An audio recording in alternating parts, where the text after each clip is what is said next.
Hello students. तो जैसा कि आप सभी लोगों का जो एसएससी सीएचएसएल का एग्ज़ाम है यहाँ पर चल रहा है, एसएससी सीएचएसएल आप सभी लोगों का।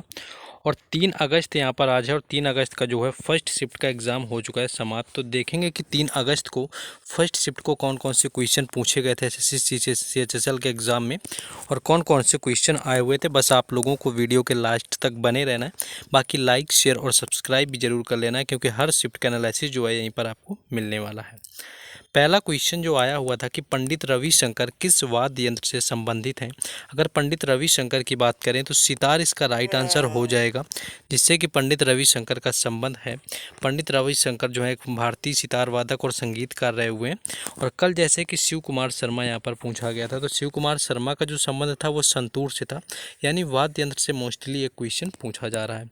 तो वे 20वीं शताब्दी के उत्तरार्ध में उत्तर भारतीय शास्त्रीय संगीत के सबसे प्रसिद्ध प्रतिपादक रहे हुए हैं। अगर बात करें तो रविशंकर को 1999 में भारत का सर्वोच्च नागरिक सम्मान भारत रत्न जो है इससे सम्मानित किया गया था।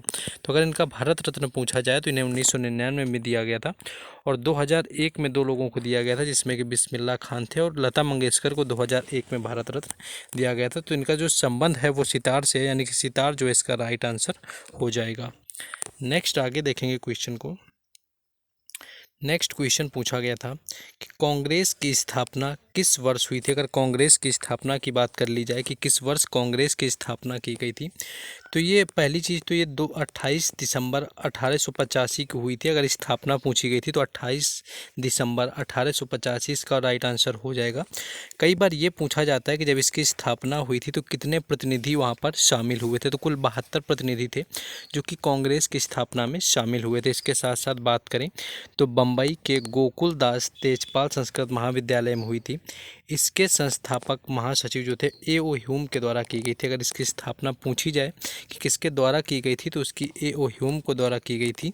और इसकी जो पहली बैठक हुई थी कलकत्ता में, उसकी जो अध्यक्षता की हुई थी वो व्योमेश चंद्र बैनर्जी ने किया हुआ था। यानी कि अगर ये पूछा जाए कि जो कांग्रेस का पहला अधिवेशन हुआ था उसकी अध्यक्षता किसके द्वारा की गई थी, तो उसकी जो अध्यक्षता है वो की गई थी यहाँ पर, जो की गई थी व्योमेश चंद्र बैनर्जी के द्वारा। तो व्योमेश चंद्र बैनर्जी यहाँ पर राइट आंसर हो जाएगा। नेक्स्ट आगे क्वेश्चन है, ई शक्ति योजना किससे संबंधित है। तो देखिए ई शक्ति जो योजना है ये ट्रेनिंग से संबंधित है, छत्तीसगढ़ की योजना है।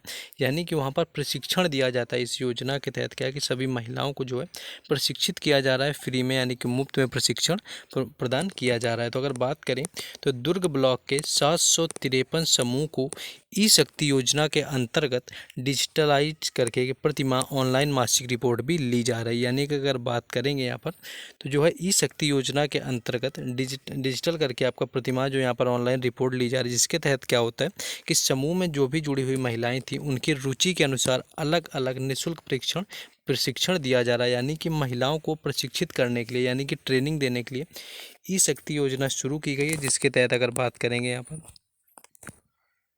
तो यहाँ पर बात करेंगे अगर तो जो काम को निःशुल्क उनके इंटरेस्ट के अनुसार, यानी कि उनकी रुचि के अनुसार अलग अलग प्रशिक्षण भी दिए जा रहे हैं, जो कि उन्हें आने जाने का भत्ता भी दिया जाता है। यानी ट्रेनर को भी नियुक्ति भी संस्था करती है। यानी कि ये ट्रेनिंग देने से संबंधित है ई शक्ति योजना। तो ये पूछा गया था, तो इसके अनुसार जो है फ्री में प्रशिक्षण प्रदान किया जा रहा है दुर्ग के अंदर। तो ये क्वेश्चन पूछा गया था। तो बाकी अगर और भी क्वेश्चन में डाउट होता है तो आप लोग कॉमेंट बॉक्स में बता सकते हैं।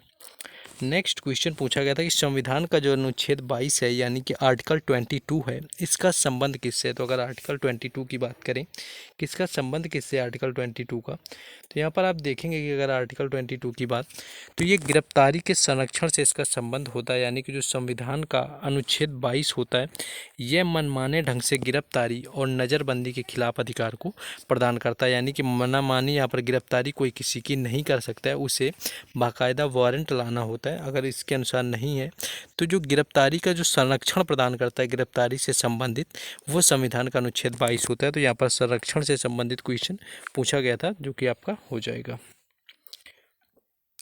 नेक्स्ट क्वेश्चन देखिए, यहाँ पर डेज से पूछ लिया गया था कि जैसे दिवस पूछे जाते हैं कि अंतर्राष्ट्रीय अहिंसा दिवस कब मनाया जाता है। तो अंतर्राष्ट्रीय अगर अहिंसा दिवस की बात करें तो 2 अक्टूबर जो है इसका राइट आंसर हो जाएगा, क्योंकि जो 2 अक्टूबर था अंतर्राष्ट्रीय जो अहिंसा दिवस है, महात्मा गांधी के जन्म दिवस पर 2 अक्टूबर को मनाया जाता है। इसे भारत में गांधी जयंती के रूप में मनाते हैं और इसे ही अंतर्राष्ट्रीय अहिंसा दिवस के रूप में बनाया जाता है, जो कि 14 जून 2007 को संयुक्त राष्ट्र महासभा में 2 अक्टूबर को अंतर्राष्ट्रीय अहिंसा दिवस स्थापित करने के लिए इसका मतदान किया गया था। नेक्स्ट आगे क्वेश्चन देखेंगे। नेक्स्ट क्वेश्चन जो यहाँ पर एक पूछा गया था आपका कि जो रामकृष्ण परमहंस थे इनका दूसरा नाम क्या था। तो रामकृष्ण अगर परमहंस की बात करें कि रामकृष्ण जो परमहंस है इनका दूसरा नाम क्या था, तो रामकृष्ण परमहंस का वास्तविक नाम गदाधर चट्टोपाध्याय था। तो ये ऑप्शन में आपको दिया होगा कि गदाधर जो चट्टोपाध्याय था वो यहाँ पर रामकृष्ण परमहंस का वास्तविक नाम था जो कि पूछा गया था। और रामकृष्ण जो परमहंस थे ये कलकत्ता के दक्षिणेश्वर में काली मंदिर में एक पुजारी रहा करते थे, इसीलिए इन्हें दक्षिणेश्वर के संत के रूप में ये भी लोकप्रिय हुए हैं। तो यहाँ पर रामकृष्ण परमहंस का वास्तविक नाम पूछा गया था, जिस तरह से स्वामी विवेकानंद का नरेंद्र दत्त है। तो इससे भी रिलेटेड अब स्वामी विवेकानंद का याद कर लेना है, तो बाकी लोगों को याद कर लेंगे तो इससे क्या होता है थोड़ी आसानी होगी, क्योंकि एसएससी जो होता है क्वेश्चन रिलेटेड पूछता है। बाकी अगर इन क्वेश्चंस का आप पीडीएफ चाहते हैं तो आपको टेलीग्राम चैनल और व्हाट्सएप ग्रुप दोनों के लिंक डिस्क्रिप्शन में दे दिए गए हैं। साथ ही साथ अगर अभी तक आप लोगों ने लाइक शेयर और सब्सक्राइब नहीं किया हुआ है तो आपको कर देना है, क्योंकि हर एग्ज़ाम का जो एनालिसिस है हर शिफ्ट का एनी हाउ आपको यहाँ पर ही प्रोवाइड कराया जाएगा। तो यहाँ पर बात करें संविधान का अनुच्छेद जो 54 है यानी कि जो 54 है उसका संबंध किससे, तो ये एक्चुअली राष्ट्रपति के निर्वाचन से संबंधित होता है। यानी कि संविधान का जो अनुच्छेद 54 है ये भारत के राष्ट्रपति का चुनाव का निर्वाचक मंडल के द्वारा किया जाता है, यानी कि जिसमें संसद के दोनों सदनों और सभी राज्यों की विधानसभाओं, केंद्र शासित प्रदेश पौंडीचेरी और राष्ट्रीय राजधानी दिल्ली के निर्वाचित जो सदस्य होते हैं वो शामिल होते हैं। तो प्रधान जो यहाँ पर राष्ट्रपति है, राष्ट्रपति के निर्वाचन से संबंधित होता है। आप सभी लोगों का जो अनुच्छेद यहाँ पर 54 पूछा गया था तो राष्ट्रपति के निर्वाचन मंडल से संबंधित है। नेक्स्ट क्वेश्चन था कि संसदीय प्रणाली संविधान के किस देश से ली गई। तो अगर संसदीय प्रणाली की बात कर लें या फिर एकल नागरिकता की बात करें कि कहाँ से ली गई, तो इसका जो राइट आंसर हो जाएगा वो ब्रिटेन का हो जाएगा। सिर्फ भारत की ही यहाँ पर संसदीय प्रणाली नहीं, विश्व के जितने भी देश हैं सभी देशों की जो संसदीय प्रणाली है वो ब्रिटेन के संविधान से ली गई है। नेक्स्ट क्वेश्चन देखेंगे। नेक्स्ट क्वेश्चन आपका ये पूछा गया था कि T20 विश्व कप 2022 का विजेता कौन रहा हुआ है। तो अगर T20 विश्व कप की बात करें 2022 का विजेता कौन था, तो यहाँ पर ऑस्ट्रेलिया ने 2022 में आयोजित टूर्नामेंट में नवीनतम संस्करण में 13 नवंबर को पाकिस्तान और इंग्लैंड के बीच में हुआ था।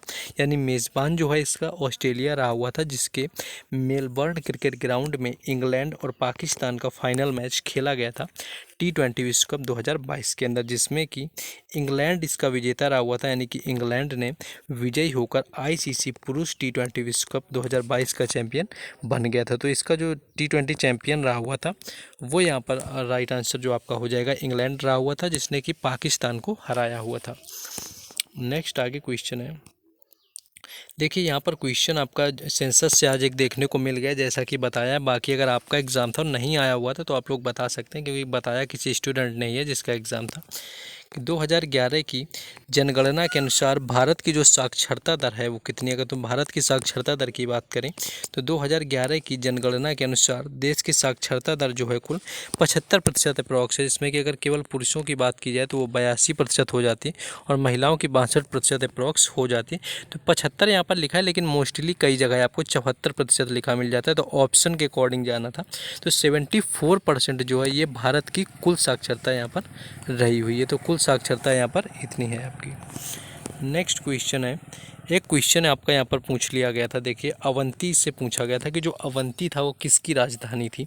तो अवंती की बात करें तो अवंती, उत्तरी अवंती जिसकी राजधानी उज्जैन थी तथा दक्षिणी अवंती जिसकी राजधानी माहिष्मती थी। यानी कि अगर इसकी दक्षिणी राजधानी की बात करें तो वो माहिष्मती रही हुई थी, बाकी अगर उत्तरी राजधानी की बात करें तो उज्जैन रही हुई थी। तो इसकी 2 राजधानियाँ थी, इसकी याद रखना है। तो उत्तरी अवंती जिसकी राजधानी उज्जैन थी, बाकी अगर बात करें दक्षिणी की तो माहिष्मती जो थी इसकी दक्षिणी रही हुई थी। नेक्स्ट क्वेश्चन स्पोर्ट में ये पूछा गया था कि साक्षी मलिक ने कितने वर्ग में कुश्ती लड़ती है, यानी कितने किग्रा वर्ग जो कैटेगरी होता है वो कैटेगरी यहाँ पर पूछा गया था। तो 58 किलोग्राम वर्ग इसका राइट आंसर हो जाएगा, यानी कि जो 58 किलोग्राम वर्ग होता है इसमें से कुश्ती लड़ती हैं साक्षी मलिक, जिन्होंने 2016 के ग्रीष्मकालीन ओलंपिक में ब्रॉन्ज मेडल जीता हुआ था, वो भी 58 केजी कैटेगरी में रहा हुआ था, यानी कि जो रियो में जिसका आयोजन किया गया था। तो यही कुछ क्वेश्चन था जो मिल पाए, बाकी लाइक शेयर सब्सक्राइब ना किया हो तो वो आप सभी लोगों को कर लेना है।